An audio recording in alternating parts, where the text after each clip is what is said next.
Okay, picture this. A lion's body, but with the head of a man. And it's not built from blocks, it's carved out of a single colossal piece of bedrock sitting right there in the Egyptian desert. This, of course, is the Great Sphinx, and it's one of the most iconic and definitely one of the most mysterious monuments on the entire planet. And that's really the heart of the puzzle, isn't it? For a statue this famous, we have literally no texts from the time it was built telling us who did it or why. It's a 4,500-year-old mystery, just sitting there silently in the sand. And just to give you a sense of the scale here, the Sphinx is 240 feet long. That is as long as a 747 jet, and it's as tall as a 6-story building. I mean, this isn't just a statue, it's practically a man-made mountain. So that's our mission today. We're going to follow the clues like detectives and see if we can finally put a name to this incredible face and figure out the grand purpose behind it all. We're going to try and solve the oldest riddle in the book. So where do we even begin? Well, our investigation starts not with its creation, but with the first time it was ever written about. And what's so fascinating is that this first mention just makes the mystery even deeper, because it proves the Sphinx was already ancient to the ancient Egyptians themselves. Right, so the story goes that in 1400 BC, a prince, a guy named Thutmose, finds the Sphinx buried all the way up to its neck in sand. The legend says the Sphinx actually spoke to him in a dream and promised to make him king if he just dug it out. So Thutmose does it. He becomes king, and he puts up a stone tablet to tell everyone about it. But here's the crucial part. This was over 1,000 years after the pyramids were built. The Sphinx was already a forgotten ruin. Thutmose wasn't its creator, he was its first restorer. Okay, so that pushes our timeline way, way back. We have to look at the era of the Great Pyramids to find our builders. This brings us to the main theories, which, honestly, we can think of as the primary suspects in our 4,500-year-old cold case. So here's our lineup. First, you've got this wild geological theory that it's even older than the pyramids. Then you have the royal family of the 4th dynasty, the legendary pyramid builder Khufu, his elder son Djedefre, and his younger son Khafre, who, for a long, long time, has been the prime suspect, since his pyramid is sitting right behind the Sphinx. All right, we've got our suspects. Now it's time to actually look at the evidence. We're going to dig into the clues for and against each of them, and we're starting with the most radical, out-there theory of them all.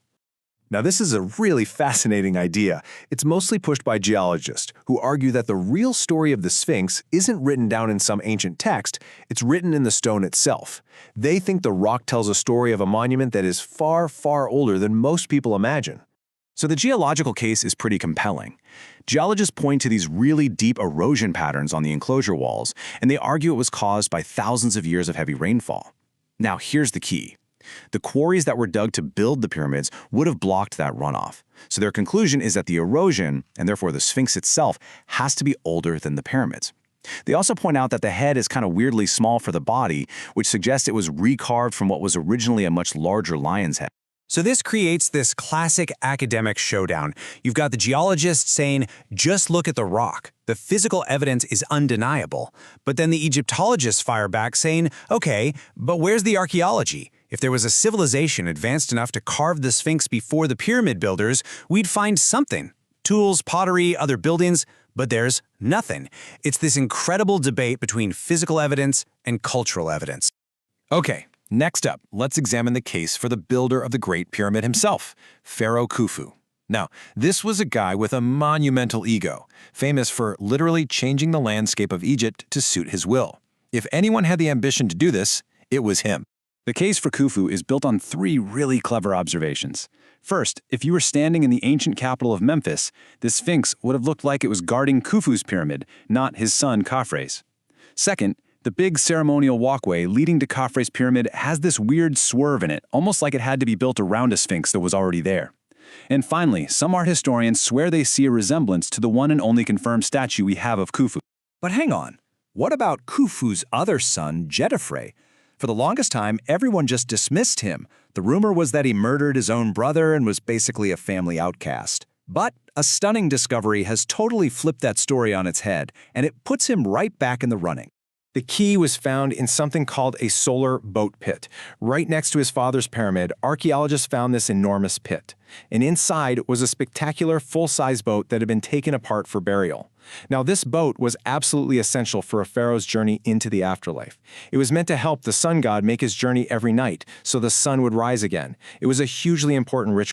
For years, everyone just assumed this was Khufu's own doing, but inside that pit, archaeologists found royal seals bearing the name of his son, Djedefre.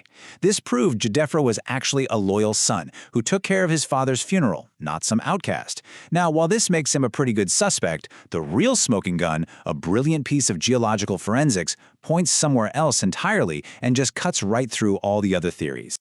You see, the solution to this whole riddle lies in the rock itself. The Giza Plateau is made of limestone, which was formed in layers on an ancient seafloor millions of years ago.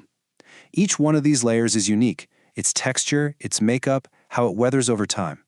You can think of these layers, these strata, as a distinct, unchangeable geological fingerprint. And if you look closely at the body of the Sphinx, you can see this layer cake effect perfectly. There are these bands of hard rock that stick out, and then more deeply eroded soft rock in between. This creates a very specific striped pattern. That's its unique fingerprint. And this is where it all comes together. Archaeologists took a close look at the massive limestone blocks they used to build the Sphinx temple, a temple we know for a fact belonged to Pharaoh Khafre. And what do you think they found? The blocks in the temple walls have the exact same sequence of hard and soft layers as the body of the Sphinx itself.